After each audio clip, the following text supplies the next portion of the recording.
अब की बार मोदी साहब तुम आगे बढ़ो, मोदी साहब तुम आगे बढ़ो।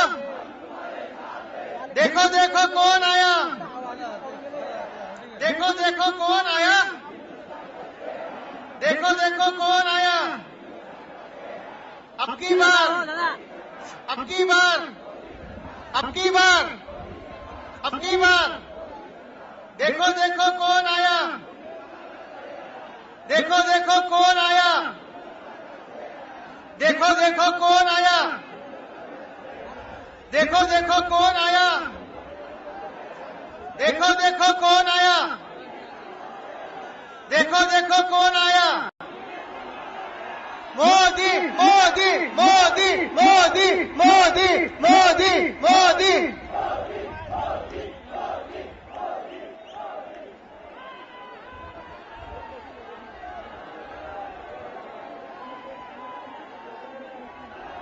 देखो देखो कौन आया, देखो देखो कौन आया, देखो देखो कौन आया। अब की बार, अब की बार, अब की बार, अब की बार देखो देखो कौन आया, देखो देखो कौन आया, देखो देखो कौन आया, देखो देखो कौन आया, देखो देखो कौन आया, देखो देखो कौन आया, देखो देखो कौन आया, देखो देखो कौन आया, देखो देखो कौन आया, देखो देखो कौन आया। अब की बार, अब की बार, अब की बार, अब की बार देखो देखो कौन आया, देखो देखो कौन आया, देखो देखो कौन आया, देखो देखो कौन आया, देखो देखो कौन आया, देखो देखो कौन आया। जोरा जोरा झालं पाहिजे। देखो देखो कौन आया, देखो देखो कौन आया, देखो देखो कौन आया। आपला आवाज तिथपर्यंत पोहोचला पाहिजे, इतका जोरात आवाज काढायचा सर्वांनी। देखो देखो कौन आया, देखो देखो कौन आया, देखो देखो कौन आया, देखो देखो कौन आया। अब की बार, अब की बार, अब की बार, अब की बार, अब की बार मोदी साहब तुम आगे बढ़ो, मोदी साहब तुम आगे बढ़ो। देखो देखो कौन आया, देखो देखो कौन आया। मोदी साहेबांच्या व्यासपीठावर आम्ही स्वागत करतो, देवेंद्र भावांचं स्वागत करतो, डॉक्टर भामरेंचं स्वागत करतो।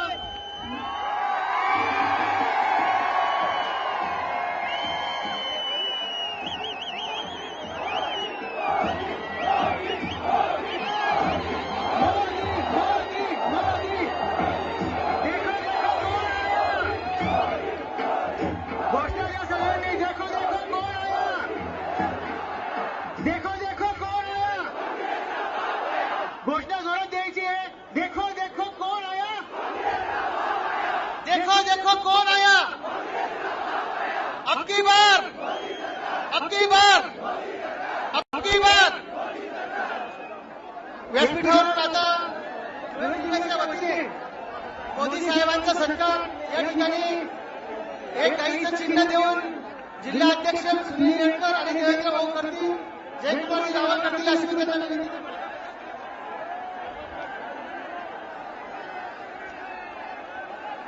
अब की बार, अब की बार, अब की बार देखो देखो कौन आया,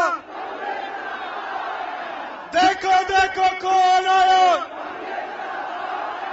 अब की बार, अब की बार देश का नेता कैसा हो। अरे जोर से बोलो, देश का नेता कैसा हो, देश का नेता कैसा हो।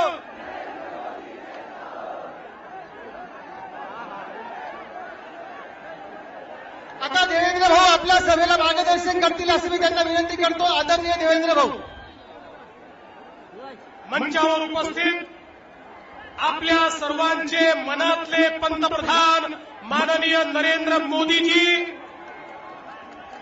आपले उमेदवार डॉक्टर भामरेजी, जयकुमार रावलजी, अनिल गोटेजी, दादा भुसेजी, शरद पाटीलजी, उमाजी बोरसे, अद्वय हिरे, प्रतापदादा सोनवणे, आपले खासदार सुनील नेरकर, संजय कोडगे, अतुल सोनवणे, संभाजी पगारे, संजय पगारे, सर्वच मंचावरील माननीय पदाधिकारी आणि उपस्थित सर्व भगिनी आणि बंधूंनो, माननीय मोदीजी आज महाराष्ट्रातली 15वी सभा ही करतात आणि महाराष्ट्रातल्या प्रचाराची सांगता धुळ्याच्या सभेनं माननीय मोदीजी करतायत. धुळेकरांचं आश्वासन घेण्याकरता माननीय मोदीजी आले की आता धुळ्यातलं आमचे आपले डॉक्टर भामरे हे प्रचंड मताने आपल्याला निवडून द्यायचे आहेत. बंधू भगिनींनो, जशी जशी निवडणूक जवळ येते, 24 तारीख जशी जवळ येते, काँग्रेसच्या नेत्यांच्या स्वप्नामध्ये देखील त्यांना मोदीजीच दिसतायत. आता तर अवस्था अशी आहे की काँग्रेसचे नेते रात्री अचानक झोपेतून दचकून उठतात आणि नारा देतात, अब की बार मोदी सरकार, अब की बार मोदी सरकार. या महाराष्ट्रामध्ये परिवर्तन होणार आहे आणि आपल्या सगळ्यांच्या वतीनं माननीय मोदीजींना मी वचन देतो, या खान देशातून काँग्रेस राष्ट्रवादीचा आम्ही सुपडा साफ करू, एकही जागा त्यांना मिळू देणार नाही. बंधू भगिनींनो, मोदीजींना हे वचन आपण द्यावं. 24 तारखेला बाबा भामरेंच्या कमळाचं बटन दाबावं, एवढीच आपल्याला विनंती करतो आणि माझं बोलणं संपवतो. जय हिंद, जय भारत. आता नरेंद्रजी मोदी या ठिकाणी भाषण करणार आहेत. देखो देखो कौन आया, देखो देखो कौन आया, अब की बार, अब की बार, अब की बार. आदरणीय मोदी साहेब या ठिकाणी आहेत.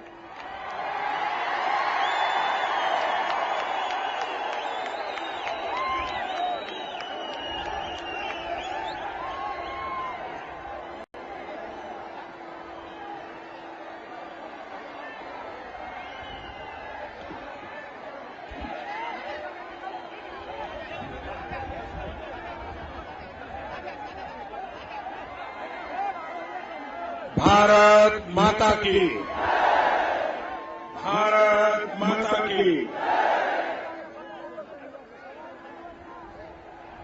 अहिराणी मातीले मना राम राम.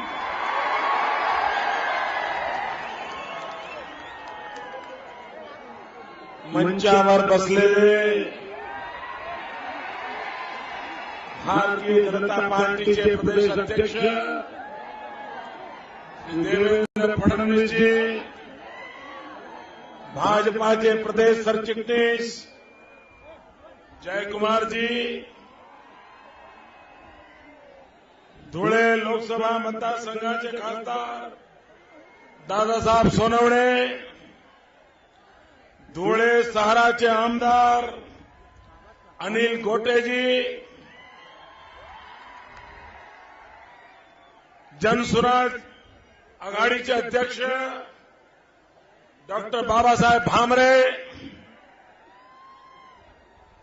धुळे जिल्हा भाजपा अध्यक्ष सुनील नेरकर, शिवसेना जिल्हा प्रमुख अतुल सोनवणे, आरपीआय धुळे जिल्हा अध्यक्ष संजय पगारे, मंचावर बसलेले सगळे वरिष्ठ महानुभाव और विशाल संख्या में पधारे हुए धुळे के खानदेश के भारत के भाग्य विधाता मेरे भाइयों और बहनों, हमारे देश में एक ऐसी चर्चा चलती है कि नौजवान राजनीति में आते नहीं है। हमारे यहां देश में चर्चा होती है कि पढ़े लिखे प्रोफेशनल्स राजनीति में आते नहीं हैं। भाइयों बहनों, मैं धुले में आज भाजपा का प्रचार करने के लिए नहीं आया हूं, क्योंकि आप लोगों के प्रेम के कारण, आप लोगों के पुरुषार्थ के कारण इस बार यहां कमल तो खिलने ही वाला है। पूरे महाराष्ट्र से एनसीपी कांग्रेस का सफाया होना तय है।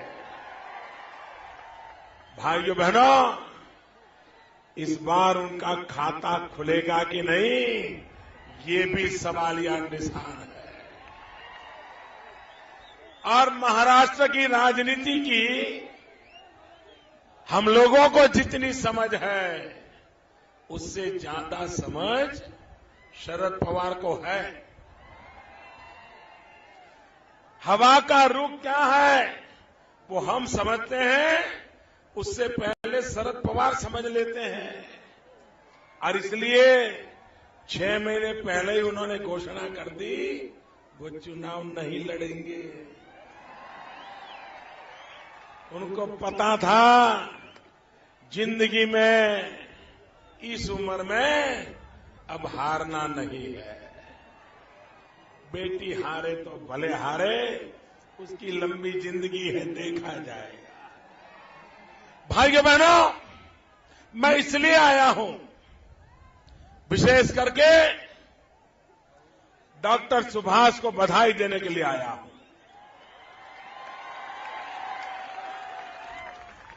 आजकल युग में हर इंसान को अपनी कैरियर बनाने की इच्छा होती है। आप कल्पना कर सकते हैं कि एक डॉक्टर के नाते मुंबई जैसी महानगरी में टाटा कैंसर अस्पताल में जिस व्यक्ति का नाम सुनते ही मृत्यु शैया पर सोया हुआ पेशेंट, उसमें विश्वास पैदा हो जाता है कि सुभाष आए हैं, मैं बच जाऊंगा। अब यमराज को भी वापस जाना पड़ेगा। ये जिस डॉक्टर की छवि रही, और सिर्फ मुंबई में नहीं, गुजरात में भी अगर कैंसर अस्पताल जाना है तो ट्रीटमेंट तो डॉक्टर सुभाष से करवाएंगे, ये आमतौर पर हमारे यहां लोग मानते हैं। ऐसे व्यक्ति ने व्यक्तिगत जीवन की इतनी बड़ी कैरियर छोड़ करके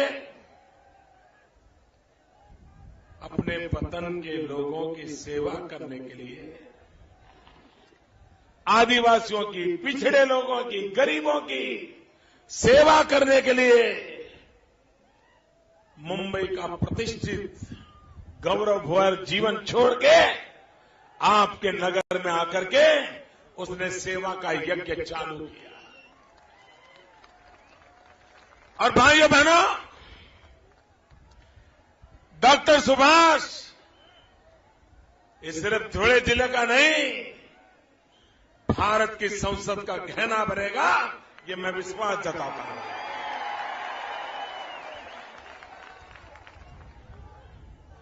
भारतीय जनता पार्टी को इस बात का गर्व है कि हमारे पास एक से बढ़कर एक शिक्षा दीक्षा प्राप्त किए हुए, समाज के लिए त्याग किए हुए अच्छी अच्छी प्रतिष्ठित जगहों को छोड़ करके गरीब बस्तियों में जाकर के जिंदगी खपाने वाले लाखों कार्यकर्ताओं की फौज है और यही तो हमारी अमानत है और उसमें एक सुभाष है। भाइयों बहनों, इसलिए मैं आज आपके पास आया हूं। जो पहले दौर का मतदान हुआ, देश भर में करीब 232 सीटों का मतदान हो चुका है। इन 232 सीटों के मतदान ने दो काम कर दिए हैं। एक, दिल्ली में जो अभी मां बेटे की सरकार है, उसकी विदाई तय हो गई है। और आपने देखा होगा, ये मां बेटे पहले तो बड़ी संयत भाषा में बोलते थे, बहुत बड़ा निर्दोष चेहरा रख करके बोलते थे, हल्की फुल्की बात बता के चले जाते थे। लेकिन पहले दो दौर के मतदान के बाद उनका हौसला पस्त हो गया है। उनका बॉडी लैंग्वेज देखो, उनकी भाषा देखो, कैसा गुस्सा करने लगे। क्योंकि अब ये पक्का हो गया है, इनका जाना तय है। 232 सीटों के मतदाताओं ने जैसे इनको निकालना तय कर लिया है, इसलिए अब उन्होंने नई आने वाली सरकार की मजबूत नींव भी रख दी है। ये दो काम तो हो चुके, अब आपका काम है मजबूत सरकार बनाना। भाइयों बहनों, आप मुझे कहिए, दिल्ली में कैसी सरकार चाहिए?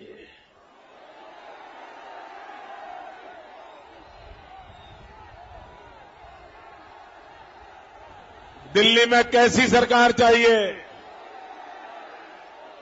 सब दूर से आवाज आनी चाहिए। दिल्ली में कैसी सरकार चाहिए? दिल्ली में कैसी सरकार चाहिए? मेरे भाइयों बहनों, मेरा सवाल तो समझो। मैंने आपको ये नहीं पूछा कि दिल्ली में किसकी सरकार चाहिए, मैंने ये पूछा कैसी सरकार चाहिए। आप मुझे बताइए, क्या दिल्ली में ढीली ढाली सरकार चलेगी?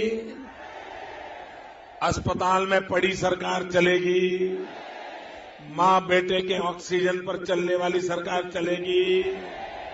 रिमोट कंट्रोल से चलने वाली सरकार चलेगी? भाइयों बहनों, अरे हमारे गांव में ढीला ढाला पुलिस वाला भी चलता है क्या? हमें मरा पड़ा पुलिस वाला पसंद आता है क्या? बच्चों को स्कूल में ऐसे ही ढीला ढाला टीचर पसंद आता है क्या? बच्चों को भी स्कूल में अच्छा दमदार टीचर अच्छा लगता है ना? तो क्या इतने बड़े देश को ये मरी पड़ी सरकार काम आएगी क्या? ऐसी सरकार पे आपको भरोसा होगा क्या? क्या आप ऐसी सरकार को आपकी जिंदगी सुपुर्द कर सकते हो? इसलिए मेरे भाइयों बहनों, दिल्ली में मजबूत सरकार की जरूरत है। बहुत नुकसान हो चुका है भाइयों। पिछले 10 साल में देश बर्बाद हो गया है। लाल बहादुर शास्त्री कहते थे, जय जवान जय किसान। मां बेटे की सरकार कह रही है, मर जवान मर किसान। युद्ध में जितने जवान मरे, उससे ज्यादा मेरे किसानों ने आत्महत्या की है। भाइयों बहनों, पूरा महाराष्ट्र, विशेष करके विदर्भ, किसानों की आत्महत्या, और मजा देखिए,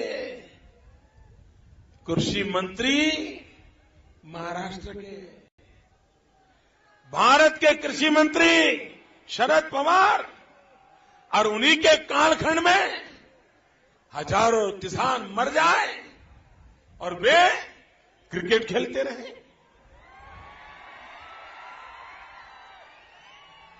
भाइयों बहनों, इन लोगों को संवेदना का नामो निशान नहीं है। भाइयों बहनों, आप मुझे बताइए, हिंदुस्तान के पॉलिटिकल पंडित, जरा देखिए, आकर के देखिए, ये आदिवासियों की बस्ती वाला इलाका, ये मेरे धनगर समाज का इलाका, ये मेरे कोली समाज का इलाका, ये मेरे माली समाज का इलाका, ये पिछड़े लोगों का इलाका, जो सामाजिक न्याय के लिए लड़ रहे हैं। सामाजिक न्याय के लिए दिल्ली की सरकार से लड़ रहे हैं। मेरे इन समाज के भाइयों बहनों, आपका सामाजिक न्याय का हक,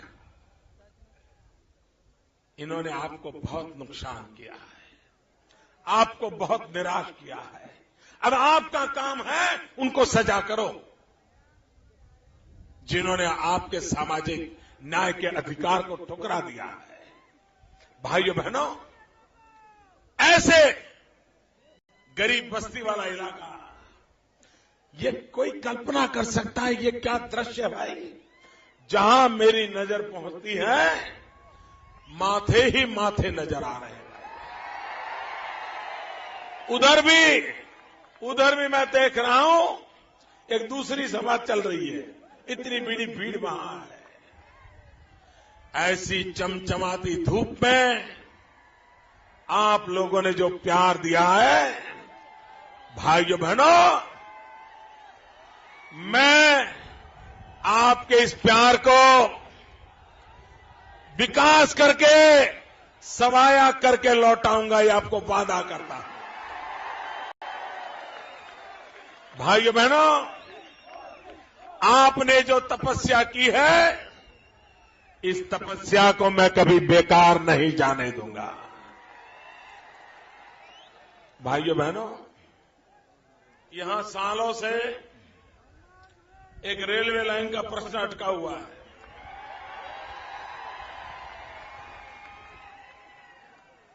भाइयों बहनों, ये सिर्फ अटका हुआ नहीं है।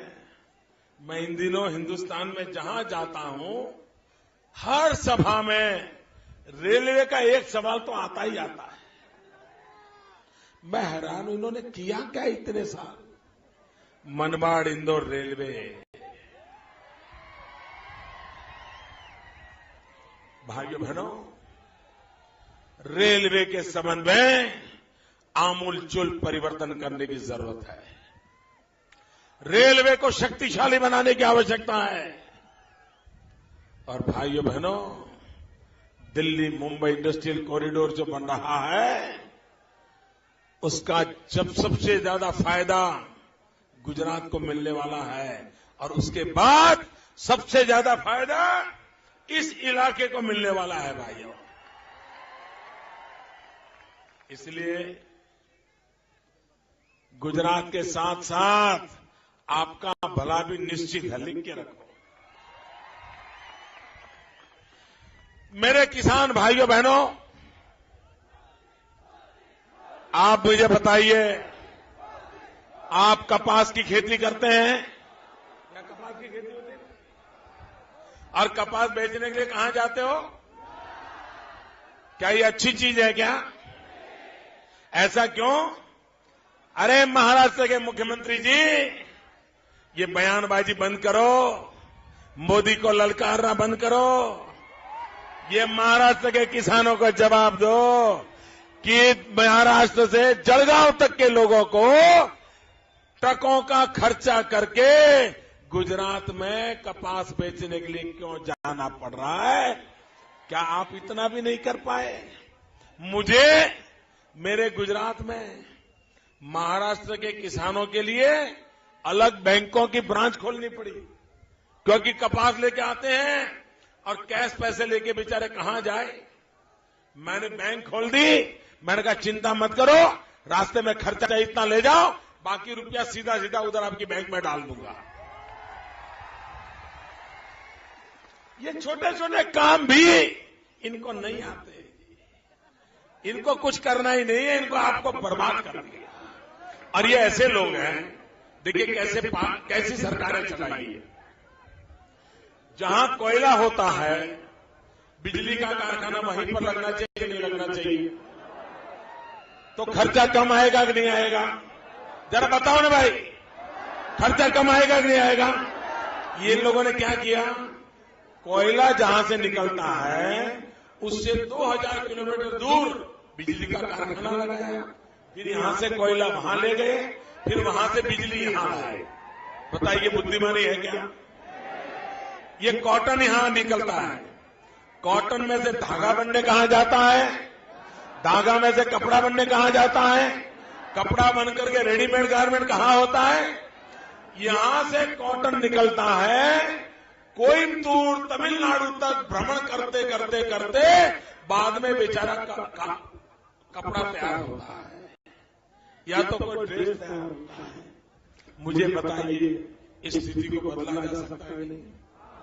भाइयों बहनों, मेरा सपना है जहां पर भी कपास पैदा होता होगा उस इलाके में मेरे मन में एक 5F फॉर्मूला है। 5F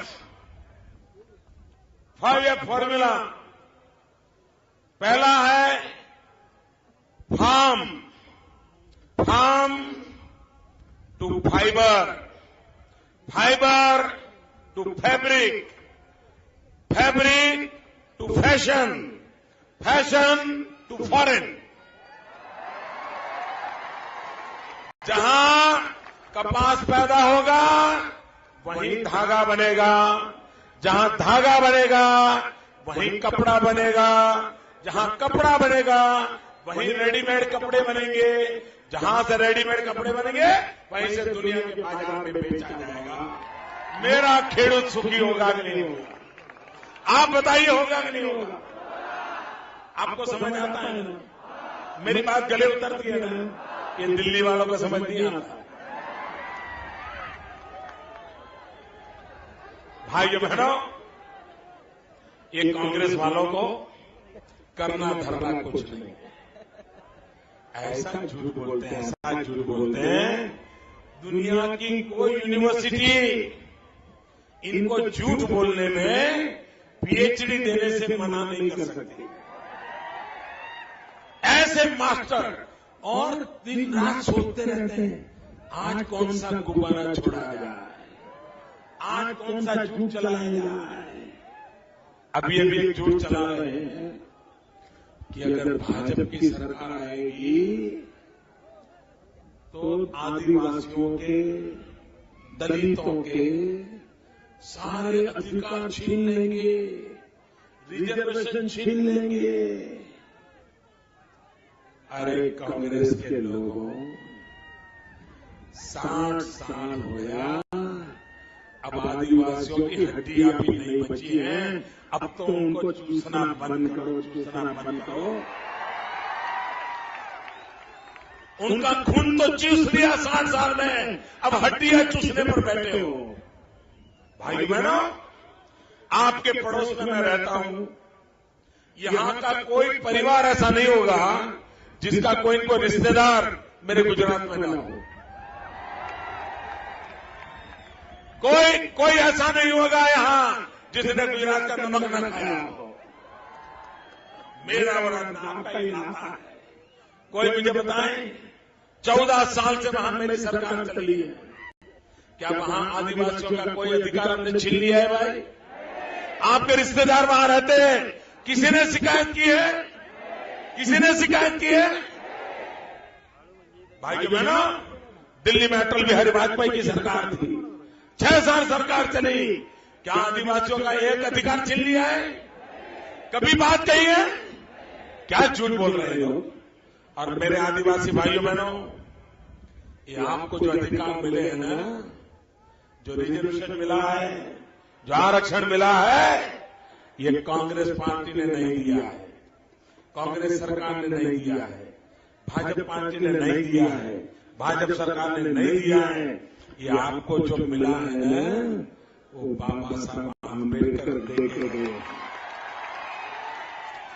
बाबा साहब आंबेडकर दे के गए हैं। भारत के संविधान में लिखा हुआ है, दुनिया की कोई ताकत बाबा साहब आंबेडकर ने आपको जो दिया है उसको छीन नहीं सकती। ये मेरे शब्द लिख करके रखिए। और मैं तो बाबा साहब आंबेडकर का परम भक्त रहा, इसलिए भक्त रहा हूं कि मैंने गरीबी देखी है। मैं गरीब परिवार में पैदा हुआ हूं, चाय बेच करके जिंदगी गुजारी है। मेरी मां अड़ोस पड़ोस के घरों में पानी भरती थी, बर्तन साफ करती थी।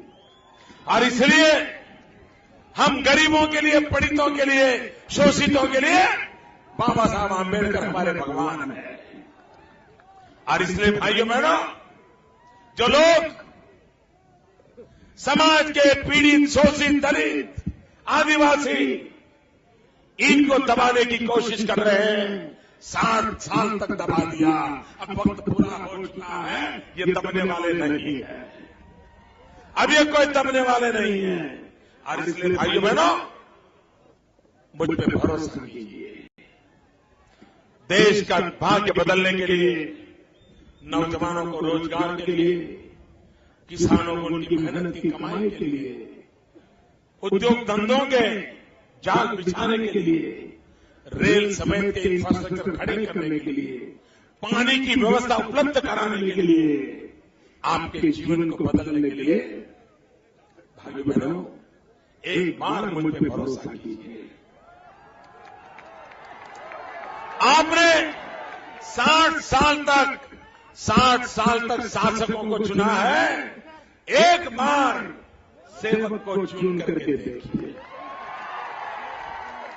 आपने उन्हें 60 साल दिए हैं, मुझे 60 महीने दे करके देखिए, सिर्फ 60 महीने।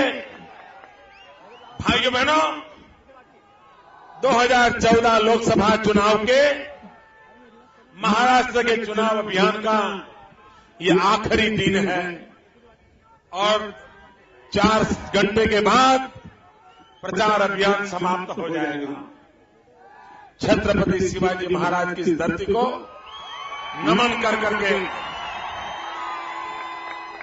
छत्रपति शिवाजी महाराज की धरती को नमन करके मैं अपना महाराष्ट्र का प्रचार अभियान आज यहां पूर्ण करके निकलूंगा। आखिरी सभा मेरे गुजरात को बनाने वाले, मेरे गुजरात में चमकाने वाले खानदेश के लोगों का पसीना है। ये खानदेश के पसीनों को सलाम करने का मुझे मौका मिला, खानदेश के पसीनों को सर झुकाने का मुझे मौका मिला है। और मैं खानदेश की धरती से 24 तारीख को महाराष्ट्र में जो मतदान होने वाला है, उन सभी लोगों को और पूरे हिंदुस्तान में 24 तारीख को जहां मतदान होने वाला है, उन सभी मतदाताओं को मैं कहता हूं, अब आपकी जिम्मेवारी ज्यादा है। सरकार जाने का काम हो चुका है, अब जो मतदान करना है वो मजबूत सरकार बनाने के लिए करना है। अब जो मतदान करना है आपके भाग्य को बदलने के लिए करना है। अब जो मतदान करना है 18 से 28 की उम्र के नौजवानों के जीवन की चिंता करने के लिए करना है। आप बहुत भारी मात्रा में मतदान करेंगे, भारतीय जनता पार्टी को जिताएंगे, महाराष्ट्र में महायुति को जिताएंगे। बहुत बहुत धन्यवाद। भारत माता की।